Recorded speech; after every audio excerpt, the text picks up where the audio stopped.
All right, I think we are live. I do believe. Welcome to the Warrior Queen Bible Study, and we are live streaming on YouTube today. So that way we can get the replays up much faster. I'm really excited about it. I hope this works out. If we have any hiccups, please forgive me. I'm learning the process.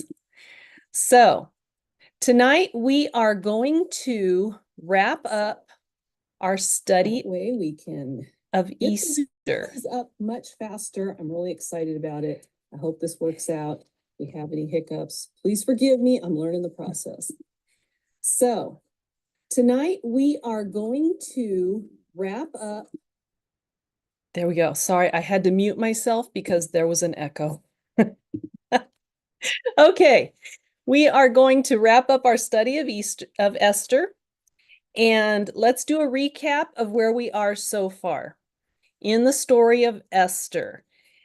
Starting at the beginning, we have Persian Queen Vashti, who refused to come and be on display when King Ahasuerus, also known as King Xerxes, called for her, and as such, she was deposed as queen. And what we're doing moving forward here, I'm going to give a recap. Then we're going to look at the historical account of our chapters of the end of the book of Esther, and then we'll close with some life application for today. So make sure you stay around for the life application at the end. I got some really exciting stuff to share with you guys. So upon the king's official advice, King Ahasuerus began the search for a new queen. And as all the beautiful virgins were sent to the palace, Esther got caught up in the suite. And this young Jewish girl listened to her mentors, even to the point of not disclosing her heritage. And she found favor with the king, who crowned her as the new queen of Persia. Meanwhile, her uncle Mordecai overheard a plot by two of the king's eunuchs who intended to assassinate the king, and he saved the king's life. Along comes Haman, who is greatly offended by Mordecai's refusal to bow before him. So Haman cooks up a plot to utterly destroy all of the Jews. He gets the king's approval without telling the king who the people were, it looks like. And when Mordecai finds out, he appeals to Esther to intervene with the king, telling her, which we find in Esther 4:14, if you keep silent at this time, relief and deliverance will come to the Jewish people from another place, but you and your father's family will be destroyed. Who knows? Perhaps you have come to your royal position for such a time as this. That has to be my favorite verse in the entire book. So Esther asks Mordecai to have the Jews fast and pray for 3 days, and that she and her maidservants would do the same. And then she's going to go to the king, even if it means she dies. So in chapter 5, Esther is approaching the king. She gains his favor, and she invites the king and Haman to a banquet. That's the historical background for the other two lessons that we've already covered in Esther. And now we're going to pick up the story in the middle of this first banquet. I'm going to go to Esther chapter 5, verse 6. And I'm going to read 6 through 14. While drinking the wine, the king asked Esther, whatever you ask will be given to you, whatever you want, even to half the kingdom will be done. And Esther answered, this is my petition and my request. If I have found favor in the eyes of the king, and if it pleases the king to grant my petition and perform my request, may the king and Haman come to the banquet I will prepare for them. Tomorrow I will do what the king has asked. That day Haman left full of joy and in good spirits. But when Haman saw Mordecai at the king's gate, and Mordecai didn't rise or tremble in fear at his presence, Haman was filled with rage toward Mordecai. Yet Haman controlled himself and went home. He sent for his friends and his wife Zeresh to join him. And then Haman described for them his glorious wealth and his many sons. And he told them all how the king had honored him and promoted him in rank over the other officials and the royal staff. What's more, Haman added, Queen Esther invited no one but me to join the king at the banquet she had prepared. I am invited again tomorrow to join her with the king. Still, none of this satisfies me since I see Mordecai the Jew sitting at the king's gate all the time. His wife Zeresh and all his friends told him, have them build a gallows 75 feet tall and ask the king in the morning to hang Mordecai on it. Then go to the banquet with the king and enjoy yourself. And the advice pleased Haman, so he had the gallows constructed. So, side note about Haman's many sons, there's an early Old Testament interpretation in a Targum, which is the Aramaic translation of the Hebrew, that recorded that Haman had 208 sons, in addition to the 10 who held government offices. So he's bragging about his many sons. He had plenty. So Esther invites the king and Haman to a second banquet. And feeling honored, Haman leaves the palace happy, but his good mood gets wrecked when Mordecai refuses to cower before him again. But he pulls himself together, as we saw here. He goes home, he brags about himself to his family and friends, ending with his discontent over Mordecai. In this passage, I thought his wife Zeresh reminded me of Jezebel. I think it's Second Chronicles, First or Second Chronicles, anyways, who arranged to have Nabal murdered so that her husband, King Ahab, could have the vineyard. Those two probably would have got along pretty well. So on the advice of his wife and his friends, Haman has this gallows erected that's 75 feet tall.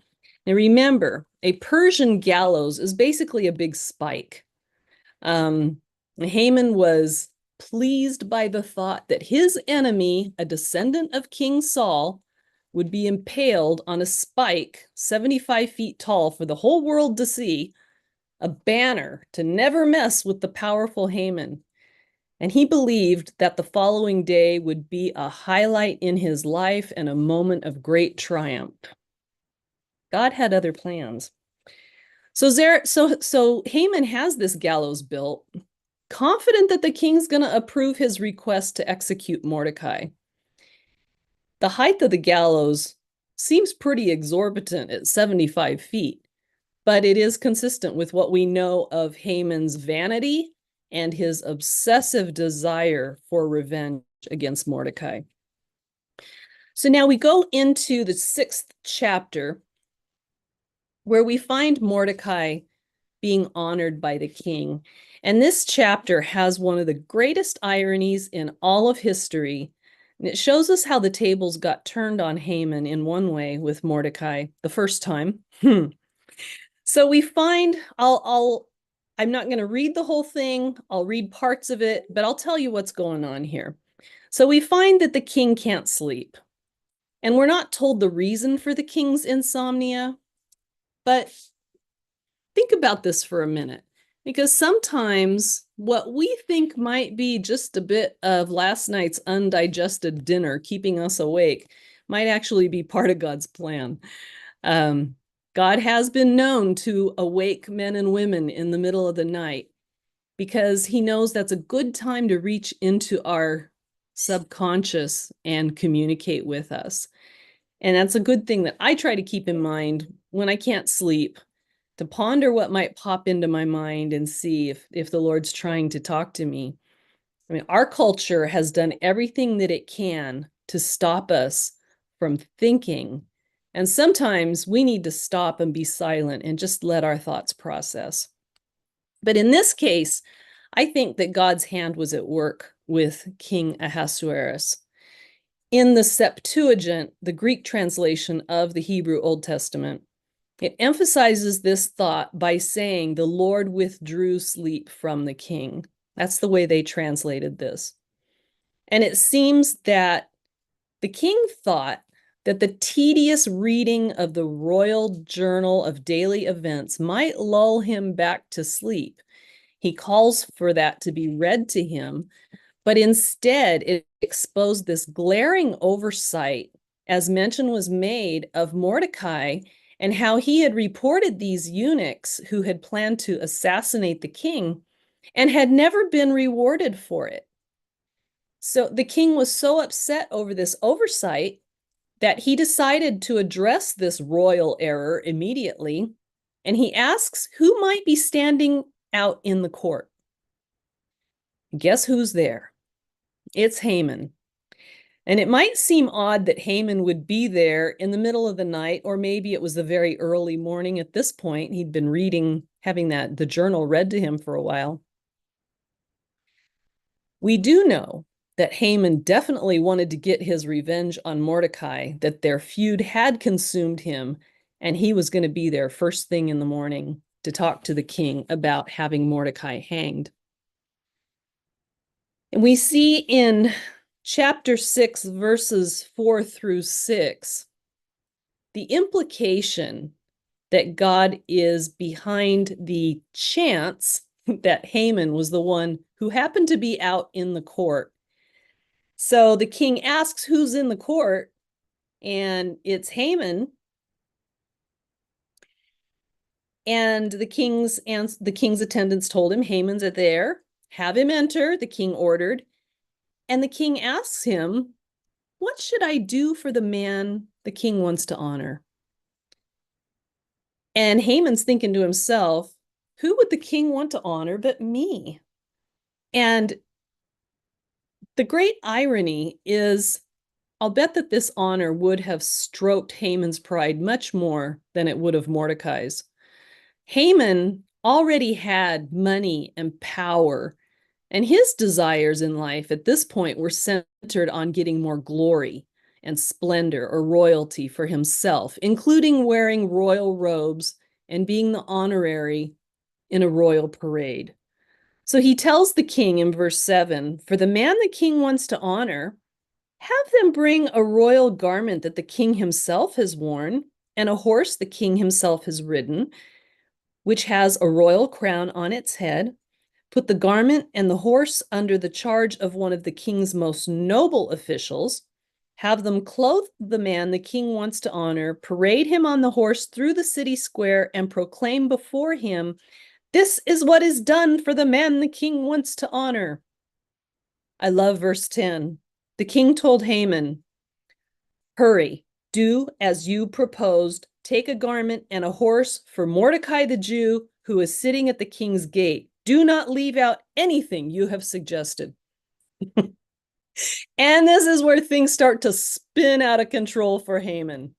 The greatest honor that he could imagine receiving became his greatest horror as he was forced to bestow that honor on his greatest enemy, Mordecai, the man he had planned to murder that very morning and hang on a gallows as an example to others to never mess with Haman. So we see he does this in verse 12. Mordecai goes back to his post at the gate. Haman covers his head in shame and hurries for home. To cover one's head was a sign of mourning. And here Haman is mourning his humiliation. The previous advice of Haman's wife and friends, who were presumably his advisors, literally his wise ones, had been given as they offered a solution to Haman's problem with Mordecai. And now Haman's wife prophesies his downfall.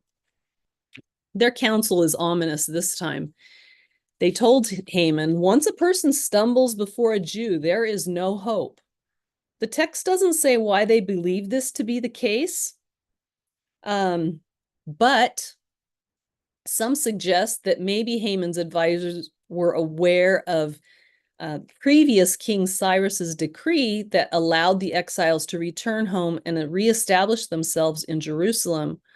Or maybe the Jews had told their Persian friends about Balaam's oracle that prophesied blessings would be bestowed on the Jews in place of curses sought by their enemies, or how God had intervened for his people against their genocidal Egyptian oppressors. Whatever it was, they told him, since Mordecai's Jewish and you've begun to fall before him, you won't overcome him because your downfall is certain.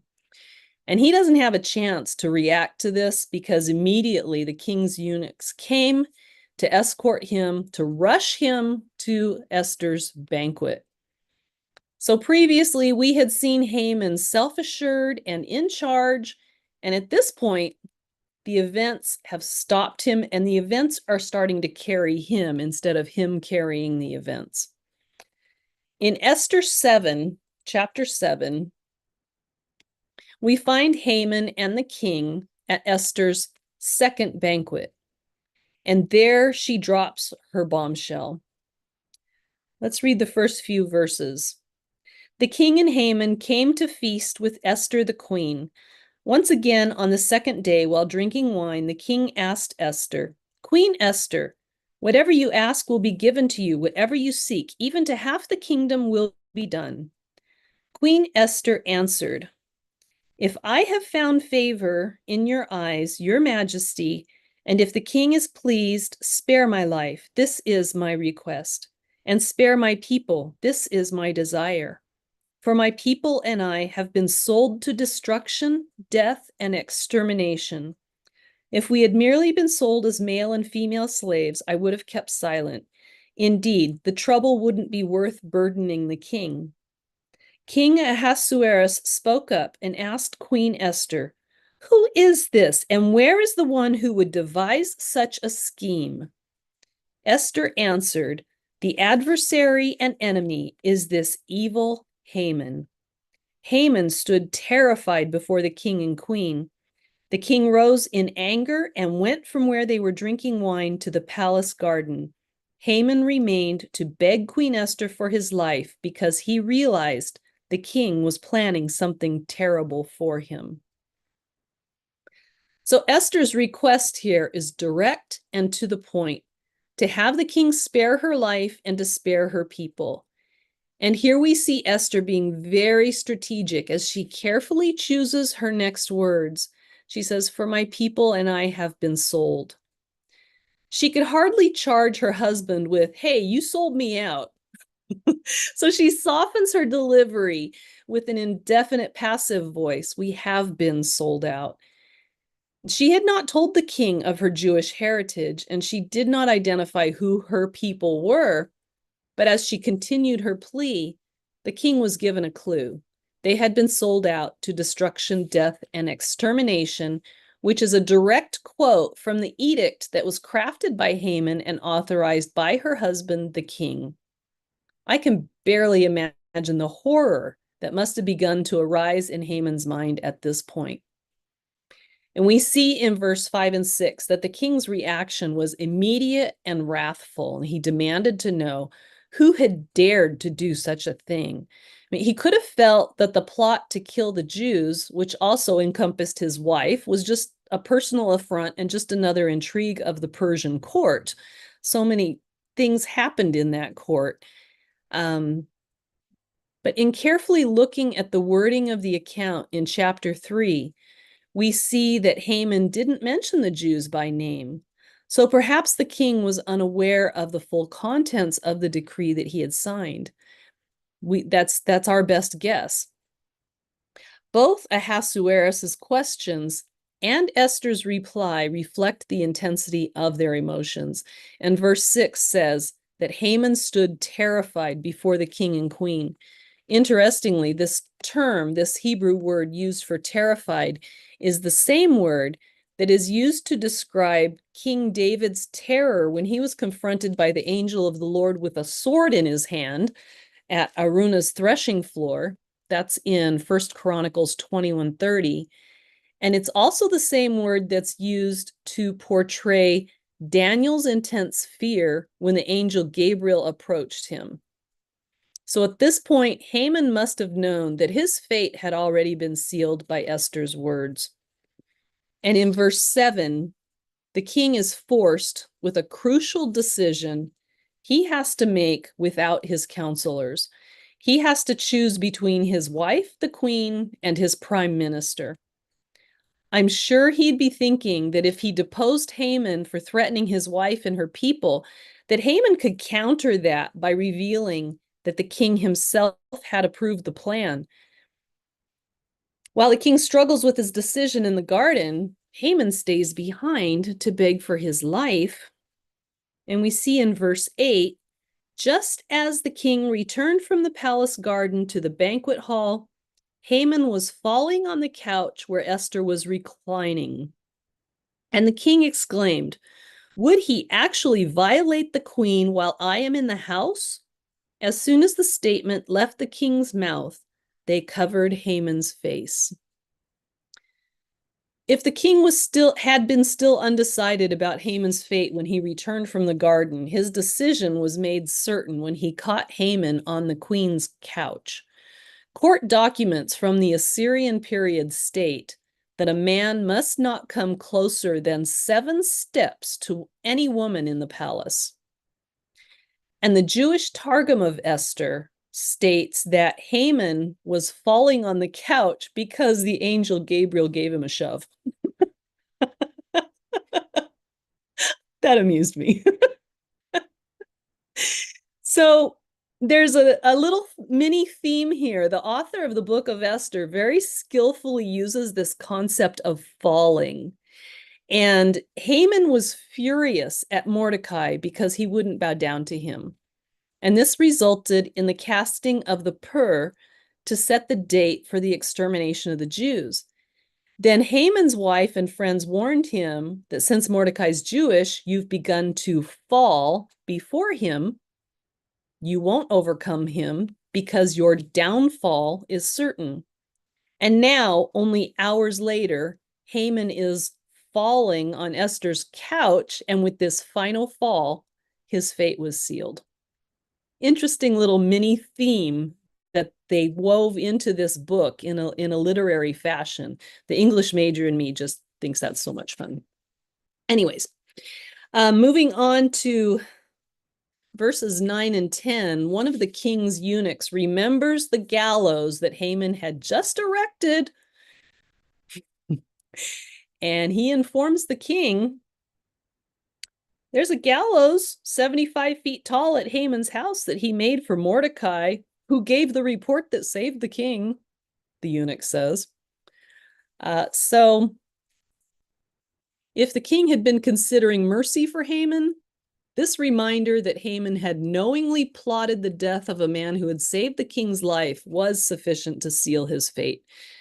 And the king's immediate response was, hang him on it. And they did.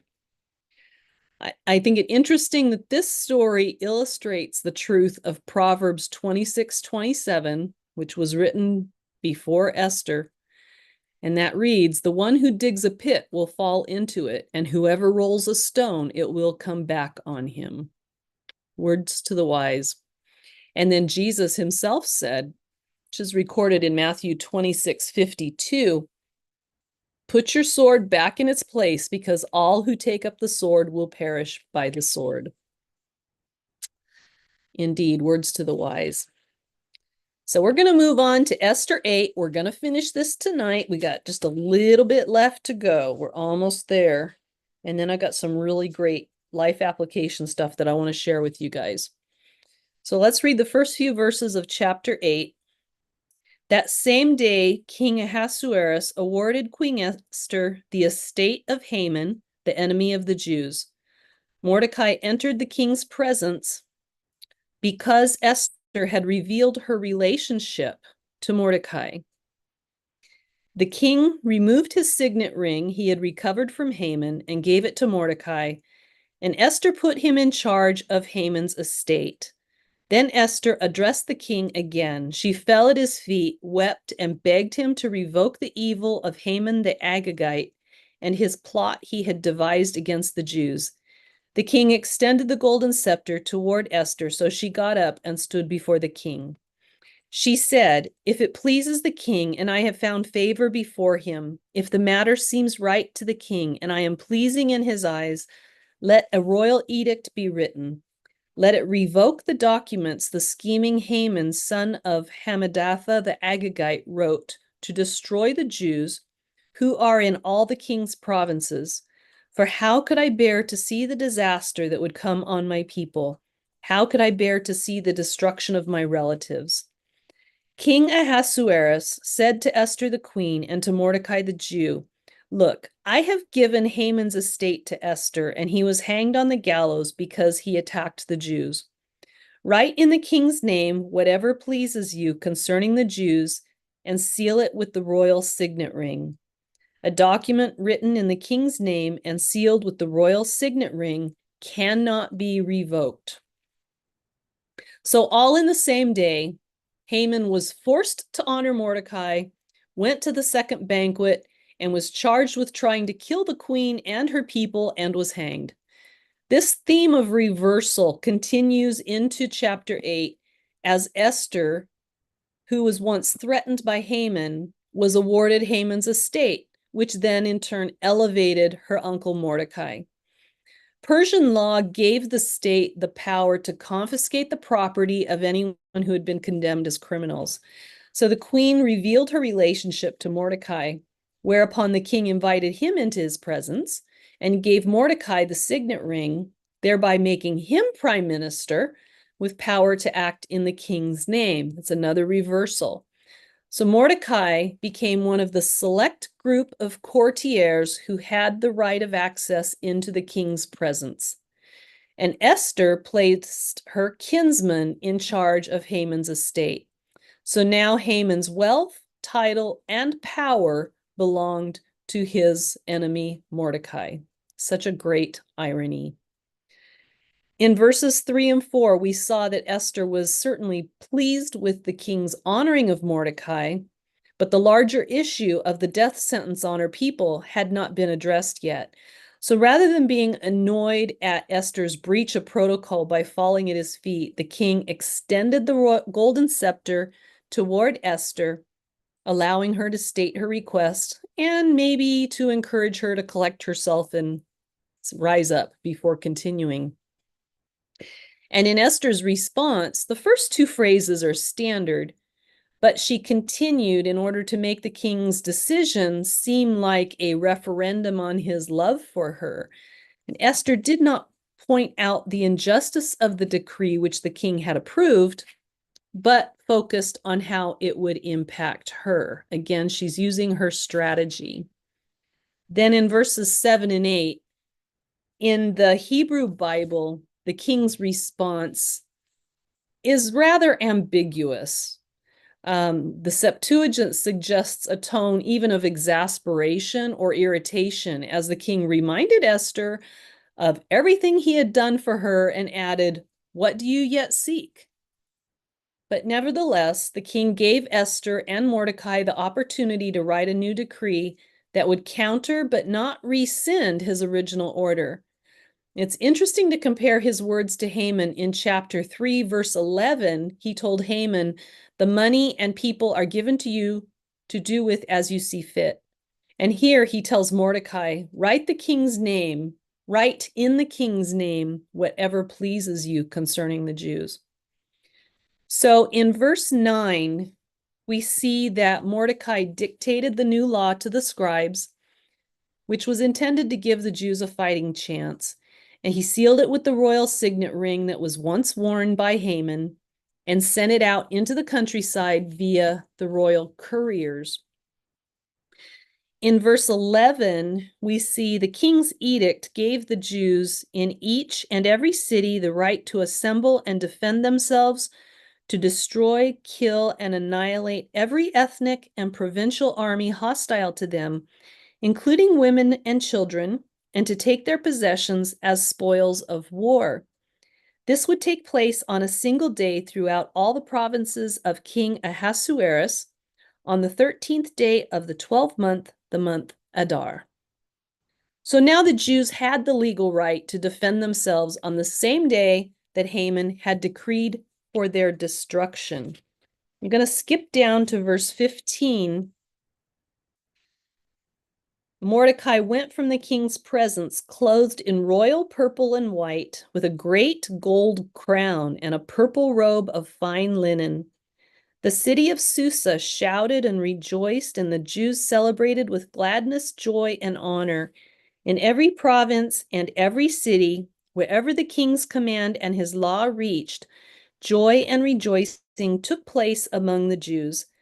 There was a celebration and a holiday, and many of the ethnic groups of the land professed themselves to be Jews because fear of the Jews had overcome them. So we see this theme of reversals repeated again. Where Mordecai had once torn his clothes and worn sackcloth and ashes, he now wears royal purple and white. Where the city of Susa was in confusion, now the people are shouting and rejoicing. Where the Jews had once fasted, wept, and lamented, laid in sackcloth and ashes, now they celebrate with gladness, joy, and hope. And while the Jews had been in fear of the ethnic groups among whom they lived, now some of the ethnic groups were in fear of the Jews. Those are the main points of the reversal that we see here. So in chapter 9, it talks about the victories of the Jews. And with verse 1, the theme of reversal comes to its culmination on an empire-wide scale, because just the opposite happened of what Haman had intended. We find the Jews assembling and overpowering their enemies. Verse 3 says, and all the officials of the provinces, the satraps, the governors, and the royal civil administrators aided the Jews because they feared Mordecai. For Mordecai exercised great power in the palace, and his fame spread throughout the provinces as he became more and more powerful. So we find Mordecai gaining in power, and the people are actually beginning to fear the Jews.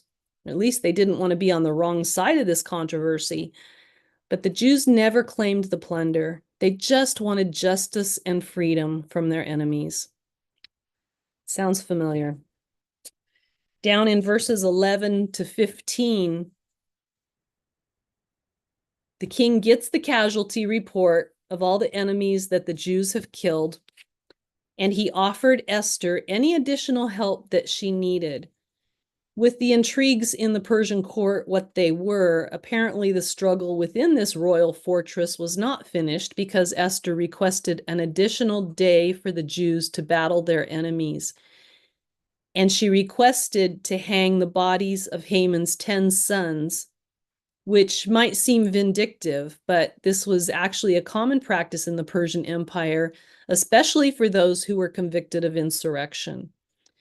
So the display of Haman's 10 sons on the gallows would serve as a powerful deterrent to any who might contemplate further attacks against the Jewish people.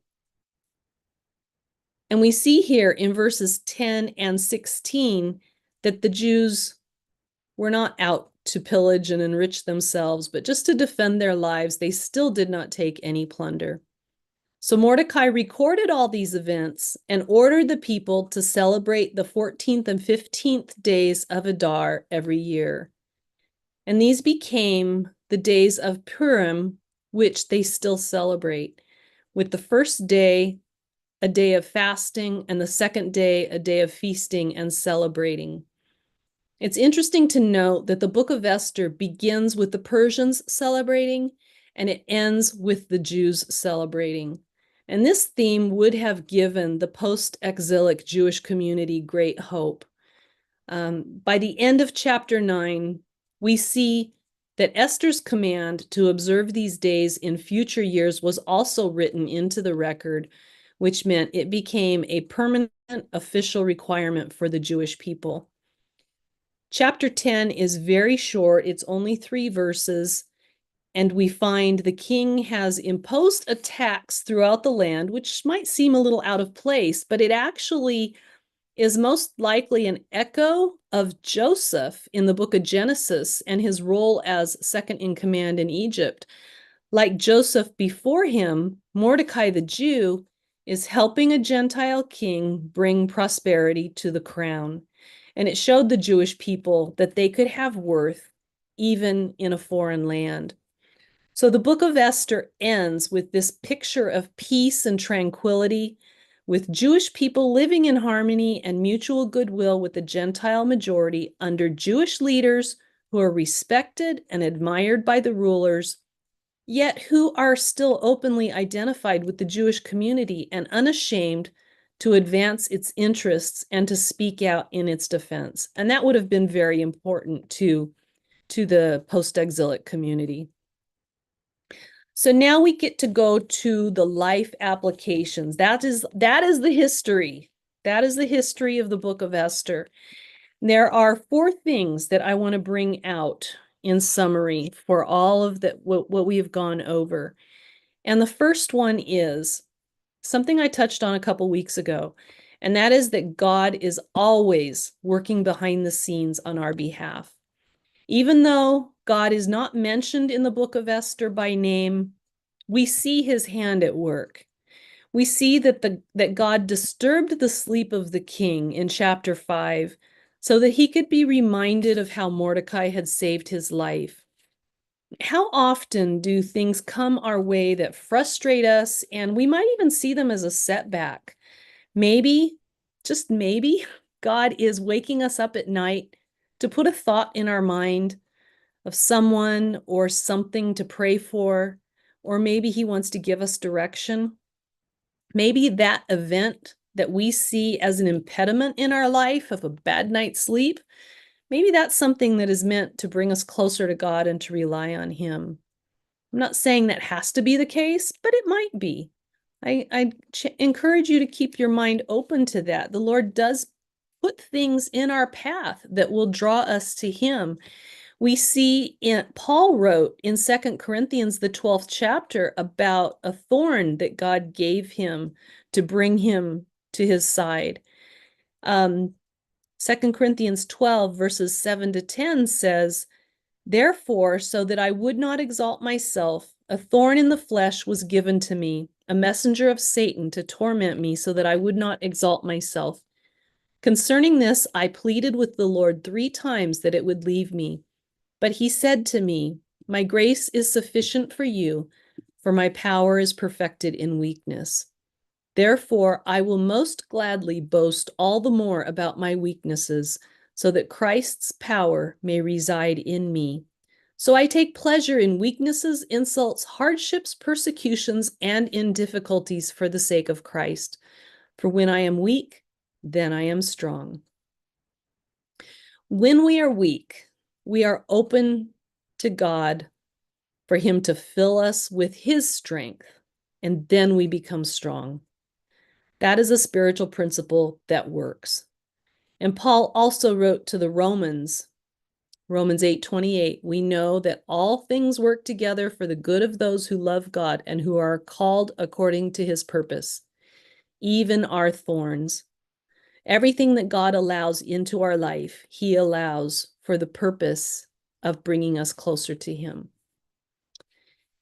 The second life application I want to leave with you guys is don't be afraid to stand in courage.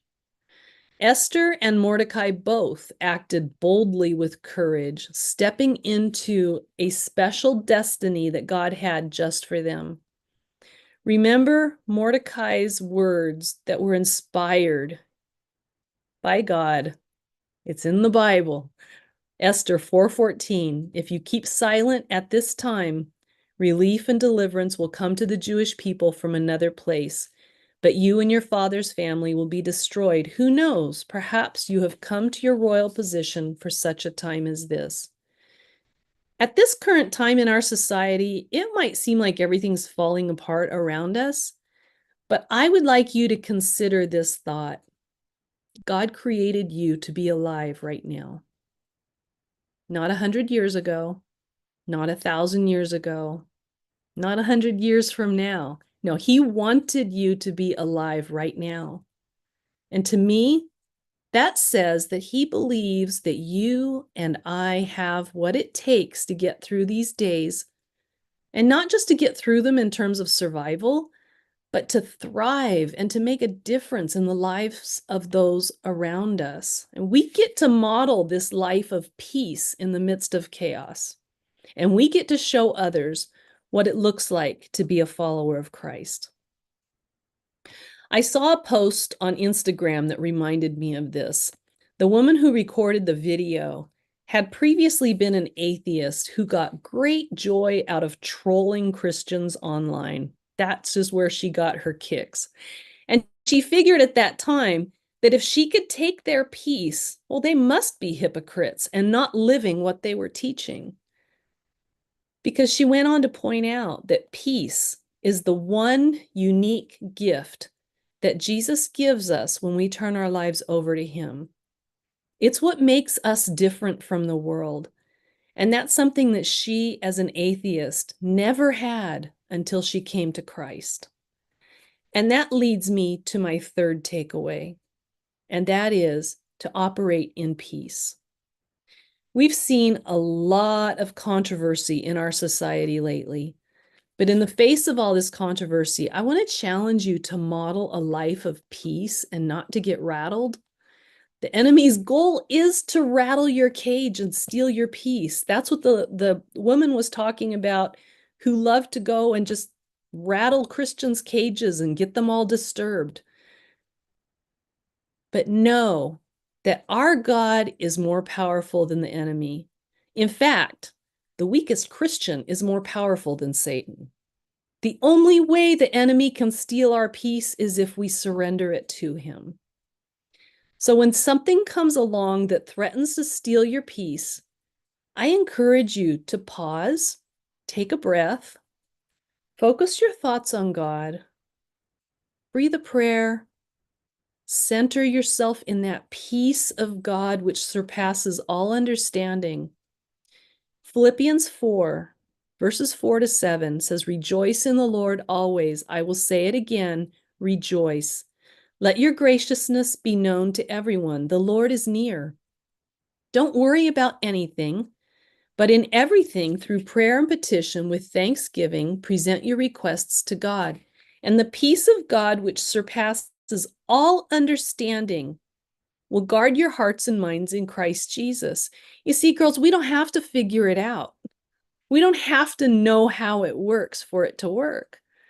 God's peace surpasses understanding. The enemy doesn't understand it.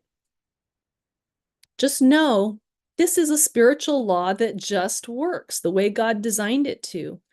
Have faith and trust that God has your back, and let him fill your heart with peace. Don't be rattled. And my fourth takeaway is to just be available. Esther was a great example of someone who chose to be available for God to use. When she learned of the danger to her people, she basically asked, "What can I do?" Similarly, God is waiting for us to ask him, "What would you have me do for you?" At the end of the world, at the judgment seat of Christ, what will you be known for? We can focus in this life on either self-preservation or selfless service. It's our choice. Esther took steps to preserve her people and to warn them of danger. We can follow in her footsteps as warrior queens and do the same thing. The Bible tells us that in the days of Noah, so it will be in the last days. Matthew 24, 37-39 reads, "As the days of Noah were, so the coming of the Son of Man will be. For in those days before the flood, they were eating and drinking, marrying and giving in marriage, until the day Noah boarded the ark. They didn't know until the flood came and swept them all away. This is the way the coming of the Son of Man will be." So what did Noah do? He warned the people of coming judgment. 2 Peter 2:5 tells us that Noah preached righteousness. Noah warned the world, and if we love the people around us, we will warn them too. We've been seeing a lot in the news lately of some who have been mocking God. And if we love others, we will warn them to stop it. They only bring God's judgment upon themselves. I want to read to you Hebrews 10, 26 to 31. It says, "For if we deliberately go on sinning after receiving the knowledge of the truth, there no longer remains a sacrifice for sins, but a terrifying expectation of judgment and the fury of a fire about to consume the adversaries. Anyone who disregarded the law of Moses died without mercy based on the testimony of 2 or 3 witnesses. How much worse punishment do you think one will deserve who has trampled on the Son of God, who has regarded as profane the blood of the covenant by which he was sanctified, and who has insulted the Spirit of grace? For we know the one who has said, 'Vengeance belongs to me, I will repay.' And again, the Lord will judge his people. It is a terrifying thing to fall into the hands of the living God." I want to pause for a minute. Not only is it terrifying to fall into God's hands, but we as followers of God have an obligation to warn others. Ezekiel 33, 8 to 9 says, "If I say to the wicked, 'Wicked one, you will surely die,' but you do not speak out to warn him about his way," this is the Lord talking, "that wicked person will die for his iniquity, yet I will hold you responsible for his blood. But if you warn a wicked person to turn from his way and he doesn't turn from it, he will die for his iniquity, but you will have rescued yourself." I mean, the scripture is clear. If we don't warn others, God will lay that at our feet. In Acts 20, verse 26 and 27, we see Paul recognized this principle. He told the Ephesians, "Therefore, I declare to you this day that I am innocent of the blood of all of you, because I did not avoid declaring to you the whole plan of God." Paul was a trained Pharisee. He knew the scriptures. He knew it said that. We know these are the last days. We know these are hard times. We shouldn't be surprised when we see evil, but we should be disturbed, and we should warn them to stop. Our job is to preach the whole gospel. The whole gospel is not just love. It is love. It is goodness. It is grace. It is peace. It is God's plan for you, but it's also judgment and repentance. 2 Timothy 3, verse 1 to 4.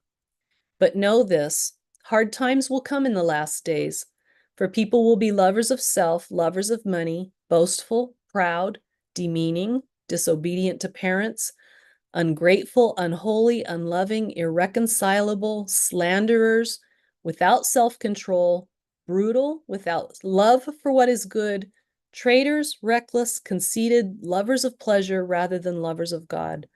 Boy, does that sound familiar to me. If we don't judge ourselves, we will fall into God's hand. So it's our job to be patient and loving with others, not to be hateful to them, but to be honest and just tell them the truth, not to be emotional about it and in their face, but just tell them the truth.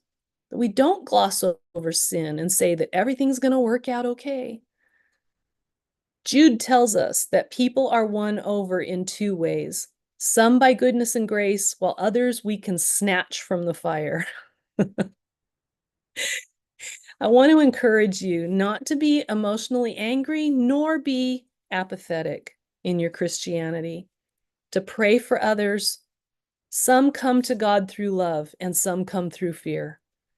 God uses different tools in different ways, and our job is to stay open, to feel his tug when he pulls us to share with others.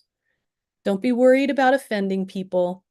Don't be concerned with what they might say, but be concerned with warning other people. We saw in Hebrews 10 that a fiery judgment awaits those who mock God. I wouldn't want to be in their shoes. And if we love other people, we will warn them even if they mock us. They've already mocked God. We're in good company, guys. So make a difference. Be different. Christ's death on the cross was the most important event in the history of the world, and we need to make sure that others know about it. So if you're watching this today and you haven't given your heart to God, I invite you to do so now. It's as simple as just talking to God. Tell him you acknowledge your sin and invite him into your life and into your heart. And if this resonates with you, I invite you to reach out to me via my website in the show notes below, and let's talk. God loves you, and so do I. And I'd like to close in prayer at this time. Dear Lord, I thank you for the stories that you have given us in the scripture. I thank you for this platform in which we can share your good news with others and encourage each other, Lord, to live godly lives as you would have us live. I know that you have a plan for every one of the people watching this video right now, whether it's live or in replay. And I pray, Lord, that your spirit would be evident and that you would reveal your plan and that you would show us how you want us to serve you best. I know that you will be faithful to do that, and I thank you in advance for that. In your name, amen.